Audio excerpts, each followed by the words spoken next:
Om Swastiastu. Halo rekan-rekan, semoga semuanya sehat selalu. Kami dari kelas SDMJ akan membawakan materi silabus 11 tentang peranan koperasi dalam pembangunan masyarakat desa dengan mata kuliah koperasi UMKM dan dosen pengampu Nimade Satya Utami SEMM.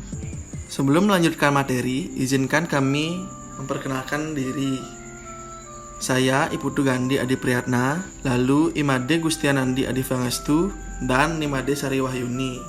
Adapun submateri yang akan kami bawakan, yang pertama yaitu keadaan pedesaan di Indonesia, yang kedua pengertian dan luasnya pengembangan pedesaan, yang ketiga peranan KUD dalam pengembangan masyarakat pedesaan. Selanjutnya materi akan dibawakan oleh pembicara pertama, Sari Wahyuni, disilahkan. Keadaan pedesaan di Indonesia. Bicara tentang kondisi atau keadaan masyarakat pedesaan di Indonesia masih sangat erat kaitannya dengan adat istiadat yang mereka anut di wilayah masing-masing. Hal ini dikarenakan pedesaan di Indonesia masih menjunjung tinggi rasa kekeluargaan demi keutuhan adat istiadat yang mereka punya. Rasa kekeluargaan itu sangatlah penting dilakukan oleh masyarakat pedesaan di Indonesia, dikarenakan dengan rasa itulah akan timbul kedamaian antara warga masyarakat yang tinggal di pedesaan. Ciri-ciri masyarakat pedesaan. 1. Antar warga memiliki hubungan yang sangat erat. 2. Kekeluargaan dijadikan sebuah pengikat antar warga dalam kehidupan berkelompok. 3. Sebagian besar warganya menghasilkan produk pertanian untuk memenuhi kebutuhan hidupnya. 4. Kesenjangan sosial yang ada tidak terlalu besar selisihnya. 5. Kesadaran masyarakat untuk memenuhi nilai dan norma yang berlaku di wilayahnya sangatlah tinggi. Pengertian dan luasnya pembangunan pedesaan. Pembangunan pedesaan merupakan sebuah tahapan pendiskusian dan penentuan keinginan yang dilakukan oleh anggota atau masyarakat desa.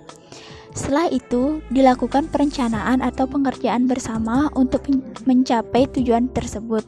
Sehingga, pembangunan masyarakat di pedesaan merupakan spesifikasi dari pengertian community development atau pembangunan masyarakat dalam satu kesatuan yang bertujuan agar dapat meningkatkan penghasilan dan juga taraf hidup warga masyarakat tersebut.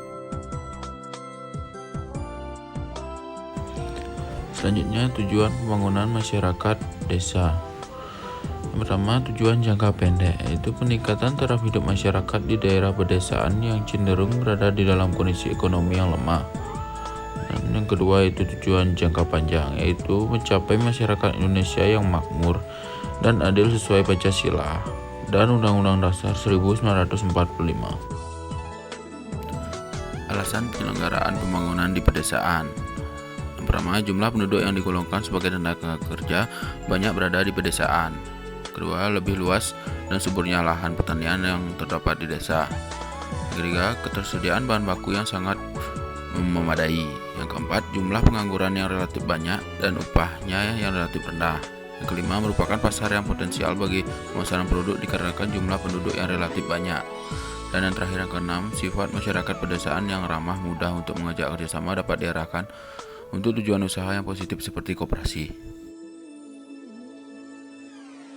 Peranan KUD dalam pembangunan masyarakat pedesaan. Menurut pendapat Eugene Stelly, bahwa pembangunan yang berhasil adalah pembangunan yang menjamin berkembangnya demokrasi, maka satu-satunya alat ekonomi dan sosial yang mengandung nilai-nilai kedemokrasian itu adalah koperasi yang di pedesaan. Berkat dorongan dari Lembaga Ketahanan Masyarakat Desa telah dibentuk oleh warga desanya, yaitu Koperasi Unit Desa atau KUD. Untuk materi selanjutnya dibawakan oleh Gandhi. Gandhi, dipersilakan. Baik, terima kasih atas waktunya. Selanjutnya ada cara atau jalan yang ditempuh KUD yang memberi kemudahan kepada masyarakat petani, yaitu yang pertama, mendekatkan pasaran dengan para produsen. KUD menyatakan kemampuannya untuk menampung produk-produk pertanian dengan pemberian harga yang layak. Pasar demikian memang yang sangat diharap-harapkan oleh masyarakat petani. Yang kedua, dengan adanya fasilitas pemasaran produk yang dekat dan diperolehnya harga yang layak. Maka, para petani mulai bergairah untuk meningkatkan produksinya dengan memperhatikan kualitas produk. Karena produk yang mulus akan memperoleh penilaian yang lebih baik. Yang ketiga, toko KUD memberikan servis yang baik dengan harga yang layak atas setiap barang yang dibeli oleh para petani dan anggotanya.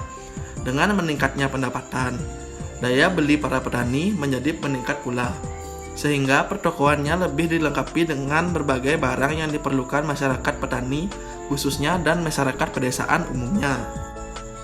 Selanjutnya yang keempat, subunit kredit melayani pula pemberian pinjaman kepada para anggotanya, baik bentuk uang untuk modal kerja maupun pupuk dan obat-obatan, yang kesemuanya diatur harus dikembalikan setelah masa panen. Yang kelima, beberapa subunit diadakan untuk melayani petani, peternak, petani perikanan, dan penduduk desa yang mengusahakan kerajinan atau industri kecil. Yang keenam, KUD dengan bekerja sama dengan beberapa petugas lapangan dari instansi pemerintahan aktif melakukan bimbingan, penyuluhan untuk meningkatkan keterampilan usaha para petani dan warga desa umumnya. Yang ketujuh, dalam menghadapi beberapa kesulitan, KUD aktif melakukan musyawarah dan mufakat dengan segenap anggotanya. Demikian pula dalam pengarahan produksi. Nah, selanjutnya ada dampak positif atas berhasilnya pengelolaan usaha tani atau agribisnis oleh KUD. Antara lain, yang pertama, timbulnya perasaan dan kesadaran masyarakat petani dan masyarakat pedesaan bahwa KUD ditumbuhkan oleh rakyat untuk rakyat.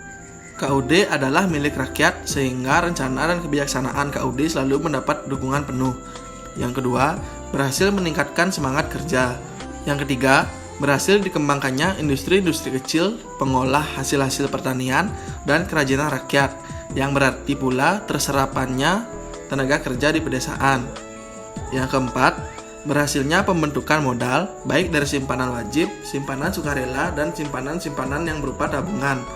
Makin meningkatnya pendapatan para petani dan anggota KUD, maka makin bertambah pula besarnya simpanan-simpanan tersebut. Karena diadakannya ketentuan pada setiap penerimaan pendapatan sekian persen harus disisihkan untuk simpanan.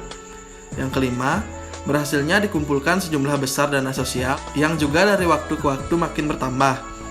Bertambahnya dana sosial dan dana pembangunan karena adanya kesadaran para anggota melalui rapat-rapat anggota untuk menyumbangkan bagian-bagian dari bagi hasil sisa usaha KUD ke dalam dana sosial dan dana pembangunan.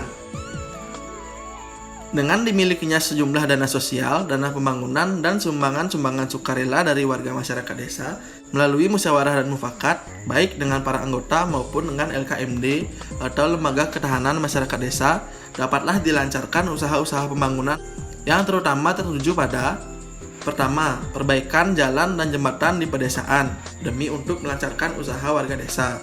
Yang kedua, perbaikan tempat ibadah dan sekolah pedesaan. Yang ketiga, pengadaan prasarana MCK, pengairan, dan prasarana lainnya.